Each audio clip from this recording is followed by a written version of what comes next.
বছর করবে। শেখ হাসিনার মতো আমলের মতো, ফ্যাসিবাদের আমলের মতো যে নির্দেশিত আদালত, মানে কোন শক্তিশালী ব্যক্তির নির্দেশে আদালত পরিচালিত হয়, প্রশাসন পরিচালিত হয়, সবকিছু পরিচালিত হয়, আইন কানুন সব, সেই পরিস্থিতি এখন হবে না, এটা জনগণের বিশ্বাস আছে। যাই হোক, আমার আর নতুন করে কোনো কথা নেই। আমার শুধু এইটুকুই আহ্বান, দেশের জনগণের প্রতি, সকল গণতন্ত্রকামী মানুষের প্রতি, আমরা একটি শান্তিময় বাংলাদেশ চাই, যেখানে অবাধে গণতন্ত্রের চর্চা হবে, যে কোনো রাজনৈতিক দল, যে কোনো মতের মানুষ নির্বিঘ্নে, নির্ভয়ে, নির্ভীকভাবে তার মতামত উচ্চারণ করতে পারবে, সেইরকম একটি বাংলাদেশ চাই, যে বাংলাদেশে মানুষ নির্বিঘ্নে ভোট দিতে যাবে এবং প্রত্যেকটি ভোট হবে অবাধ, সুষ্ঠু, ইনক্লুসিভ। এটার জন্যই এত রক্ত দিতে হয়েছে দেশের মানুষ, জনপ্রতিনিধি থেকে শুরু করে স্কুল কলেজের এই শিশু কিশোরদেরও জীবন চলে গেছে। এরপর আমাদের আর নতুন করে কিছু নেই। এখন একটি শান্তিময় বাংলাদেশ, একটি গণতান্ত্রিক বাংলাদেশ, একটি সংখ্যাহীন বাংলাদেশ এবং নির্ভয় সৃষ্টি হওয়া বাংলাদেশ আমরা চাই।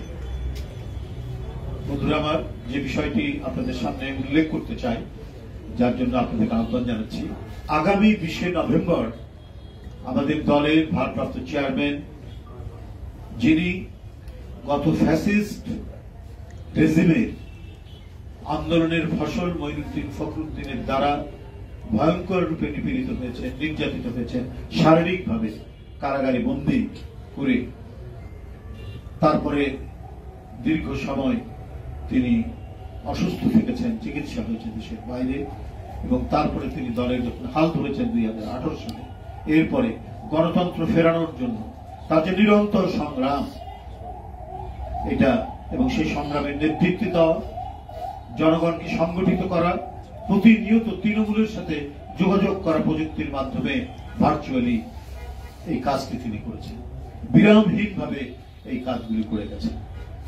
বন্ধুরা আমার, আমাদের সেই নেতা জনাব তারেক রহমানের জন্মবার্ষিকী 20 নভেম্বর জন্মদিন।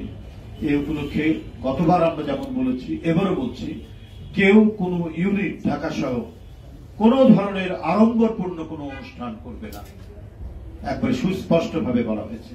কোন ধরনের কেক কাটা, লাল নীল বাতি জ্বালানো, রঙিন কাগজ কাটা, যে সমস্ত